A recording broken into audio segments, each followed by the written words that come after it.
Toprak. Nama yang bisa dibilang pembalap paling dekat dengan publik Asia, di mana dia dari Turki dan dia satu-satunya yang dari Asia namun memiliki prestasi yang mungkin bisa memberikan harapan jika dibandingkan dengan rider-rider lainnya.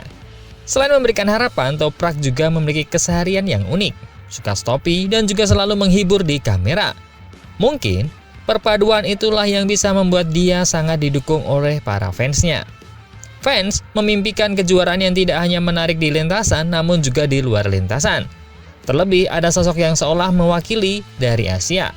Nah, Toprak pun berani menantang Marc Marquez nih. Dan targetnya adalah untuk memberikan tontonan yang menarik dengan berduel dengannya. Tapi apakah ini agak berlebihan? Dan bisakah? Mengapa Toprak sangat yakin? Kenapa? Apa alasannya? Dan juga ada kabar dari Vinales yang tahun depan bakalan dibuat menjadi versi yang sangat mengerikan oleh Lorenzo. Wah, dibikin seperti apa nih Vinales? Apakah seperti Walter White? Dan ada Honda yang juga punya jagoan baru nih. Orang lama, jagoan baru. Siapa dia? Berita pun dimulai.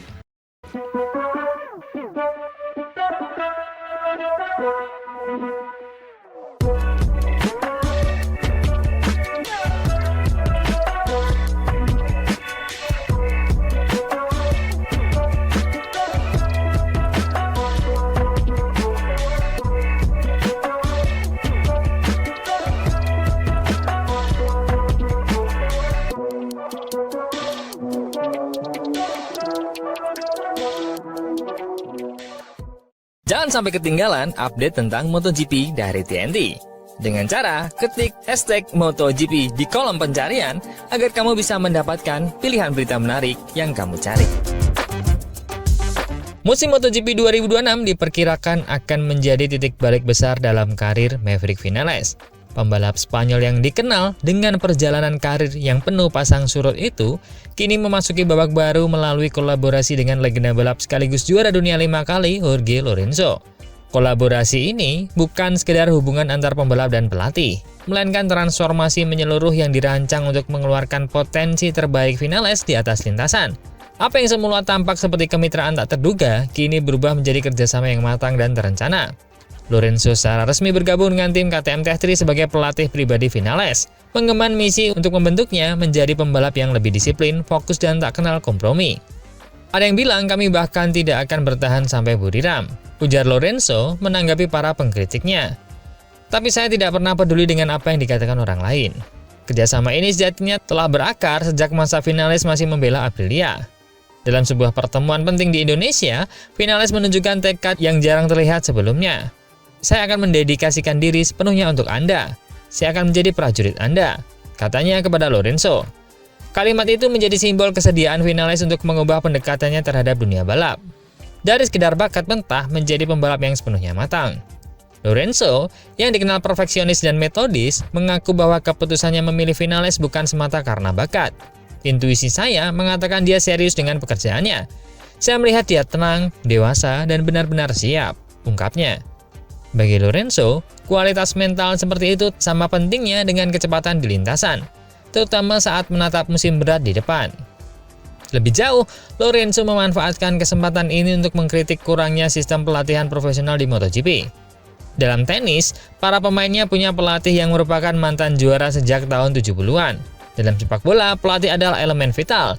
Tapi di MotoGP, kita hanya berlatih sendiri dan berkeliling di lintasan, ujarnya lugas.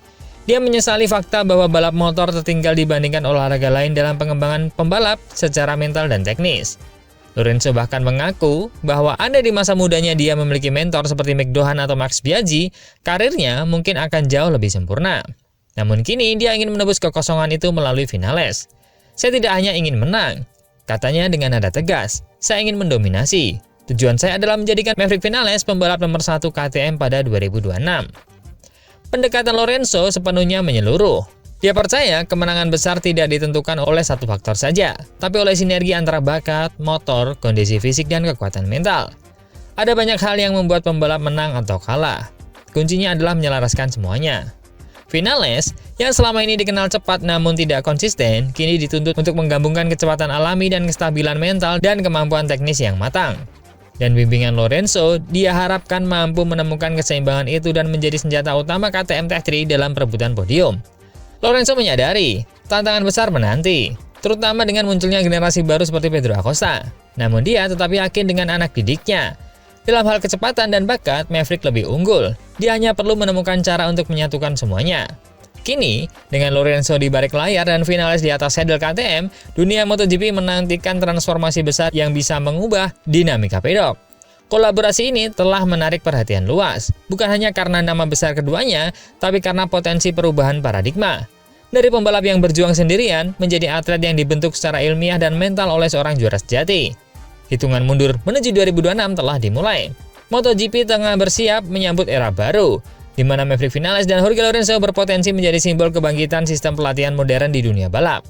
Jika visi mereka berhasil, maka dunia akan menyaksikan bukan sekedar kebangkitan seorang pembalap, melainkan kelahiran kembali konsep kesempurnaan di dalam MotoGP.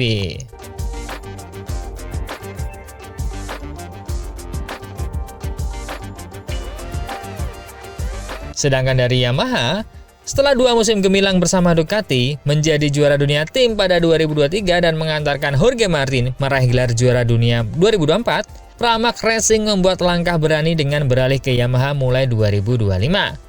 Keputusan itu memberi Yamaha tim satelit kedua di grid MotoGP. Namun, musim perdana mereka berjalan berat. Dari 31 podium di tahun sebelumnya, Pramac tak meraih satupun podium di 2025. Hasil terbaik hanya finish kelima oleh Jack Miller di Texas, sementara tim finish terakhir di klasemen. Direktur Yamaha Racing, Paolo Pavesio, mengakui masa adaptasi ini sulit, namun menegaskan hubungan mereka dengan Pramac tetap solid dan saling belajar. Dia menilai Miguel Oliveira gagal menunjukkan potensi akibat cedera, sementara Miller tampil cepat namun tanpa rekan tim yang bisa menjadi acuan. Menatap 2026, Yamaha menyiapkan langkah besar. Juara dunia Superbike Toprak Razgatlioglu akan menggantikan Oliveira, dan motor Yamaha akan beralih dari mesin inline 4 ke konfigurasi V4 untuk meningkatkan daya saing.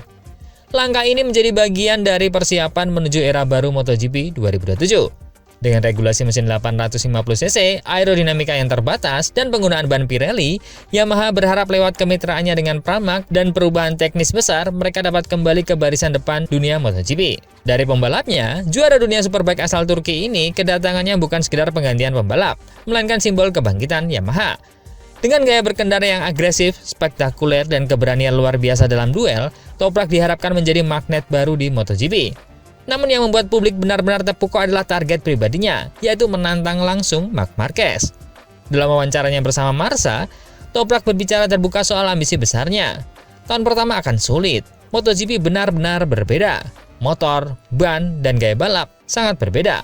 Tapi saya percaya Yamaha akan jauh lebih kuat pada 2027. Disitulah saya merasa kesuksesan sejati bisa datang, ujarnya dengan nada yakin. Dia sadar musim debutnya akan menjadi masa belajar, namun tetap bertekad mencetak hasil positif, termasuk podium jika memungkinkan. Namun yang menarik dari pengakuannya adalah pernyataan tentang Marquez. Bagi saya, Marc Marquez adalah legenda MotoGP. Dia punya bakat luar biasa dan membuktikan bahwa seorang bisa bangkit kembali setelah masa sulit. Saya sangat menghormatinya, kata Toprak. Lalu dengan nada penuh tekad, dia menambahkan, tapi tujuan utama saya adalah benar-benar bertarung melawan Marc Marquez pada 2027. Pernyataan itu seketika mengguncang pedok MotoGP. Dunia balap kini menantikan duel antara kedua karakter berbeda. Marquez, sang legenda hidup yang dikenal dengan agresivitas penuh perhitungan, dan Toprak, sang penantang baru dengan gaya liar nan berani. Yamaha pun menyambut ambisi ini sebagai bagian dari strategi besar mereka untuk kembali ke barisan depan dunia MotoGP. Toprak sendiri menegaskan bahwa meski dia dikenal dengan aksi yang spektakuler seperti Stoppie atau Wheelie, fokus utamanya tetap pada hasil. Kesuksesannya adalah yang utama. Pertunjukan akan datang kemudian. Kalau finish ke-15, atraksi tidak berarti apa-apa. Tapi jika ada podium, barulah itu layak dirayakan. Sejauh ini, Toprak sudah mulai beradaptasi dengan motor Yamaha MotoGP. Setelah sesi uji coba awal yang hati-hati, dia mengaku semakin nyaman. Hari kedua jauh lebih baik. Kami perbaiki posisi berkendara saya. 6 hari pengujian di Malaysia nanti akan sangat penting. Katanya, menandakan keseriusannya dalam memahami karakter motor baru berkonfigurasi V4 tersebut. Meski banyak yang membandingkan dengan Fabio Quartararo, Toprak memilih fokus pada dirinya sendiri. Saya tidak berpikir untuk mengalahkan Fabio. Saya hanya ingin menikmati perjalanan ini. Jika saya menikmatinya, hasil akan mengikuti. Popularitas yang melonjak di Turki juga menambah tekanan tersendiri. Sekarang kemanapun saya pergi, orang-orang meminta foto. Kadang menyenangkan, kadang melelahkan. Tapi ini bagian dari perjalanan. Kini, panggung telah disiapkan.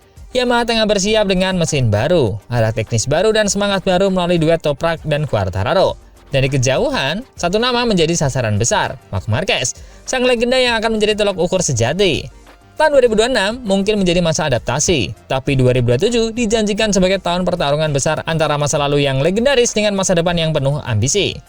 Pertarungan untuk supremasi di MotoGP telah dimulai, dan dunia menunggu. Apakah Toprak Razgatlioglu akan menjadi pembalap yang akhirnya mampu mengguncang dominasi Marc Marquez di era baru Yamaha? Layak kita tunggu.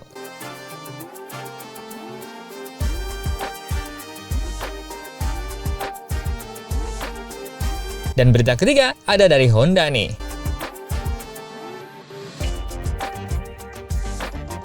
Dalam kisah kebangkitan yang menggugah perhatian MotoGP, Joan Mir akhirnya kembali berdiri di atas podium. Sebuah pencapaian menjadi simbol bahwa semangat seorang juara sejati tak pernah padam. Setelah hampir 4 tahun sejak podium terakhirnya bersama Suzuki, Mir menandai kembalinya kejayaan pribadinya lewat performa gemilang bersama Honda pada musim 2025. Namun perjalanan menuju momen itu jauh dari kata mudah. Musim 2025 sejatinya dimulai dengan penuh kesulitan bagi Joan Mir. Dari 6 balapan awal, dia hanya mampu finish 1 kali. Rangkaian kecelakaan, masalah teknis, dan nasib buruk membuat banyak pihak mulai meragukan apakah sang juara dunia 2020 itu masih mampu menemukan kembali sinarnya. Di paruh pertama musim, hasil terbaik yang bisa Anda capai dengan motor ini hanyalah finish di posisi 7 besar. Keluh Mir, mengenang masa-masa sulit menguji ketangguhannya. Namun titik balik akhirnya datang di Barcelona, ketika Honda memperkenalkan pembaruan penting pada sektor aerodinamika dan karakter mesin. Setelah Barcelona, kami sedikit memperbaiki aerodinamika dan koneksi mesin. Itu masalah besar bagi saya. Setelah itu, saya mulai menemukan ritme yang tepat.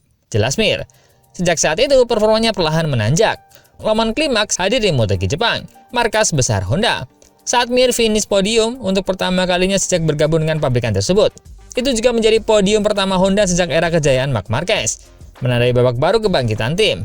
Keberhasilan itu disusul dengan performa luar biasa di Sepang, Malaysia, oleh Mir yang disebut sebagai balapan terbaiknya musim ini. Sepang punya cengkraman yang sangat rendah, jadi kami harus banyak mengerem dan mengambil risiko lebih besar daripada pembalap lain. Menariknya, dengan gaya balap agresif Mir bersama Honda yang sangat berbeda dibandingkan saat dia masih bersama Suzuki, dengan Suzuki saya harus lebih halus, mengerem lebih awal dan menjaga aliran motor. Sekarang bersama Honda, saya bisa kembali dengan gaya asli saya, mengerem keras dan menyerang, ungkapnya. Transformasi ini tak hanya membawa kembali kompetitif, tapi juga menunjukkan adaptasi luar biasa dari seorang juara sejati. Meski begitu, perjalanan Mir belum sepenuhnya mulus. Dari 42 balapan terakhir, dia gagal meraih podium dalam 21 kesempatan. Posisinya di klasemen hanya di posisi 15, menjadi pengingat bahwa jalan menuju puncak masih panjang. Namun berkat peningkatan performa musim ini, Honda berhasil naik peringkat dari sistem konsesi MotoGP dari D menjadi C, sebuah tanda kemajuan yang signifikan. Ini tahun yang penting, kata Mir. Tahun di mana kami benar-benar menaikkan keadaan dari kekurangan menuju perbaikan. Menatap musim 2026, Mir menekankan pentingnya konsistensi. Sekarang kami butuh langkah selanjutnya, menemukan kestabilan performa dengan potensi yang lebih besar. Jika saya harus selalu tampil di batas seperti sekarang, itu tidak akan mudah, katanya dengan nada realistis namun penuh tekad.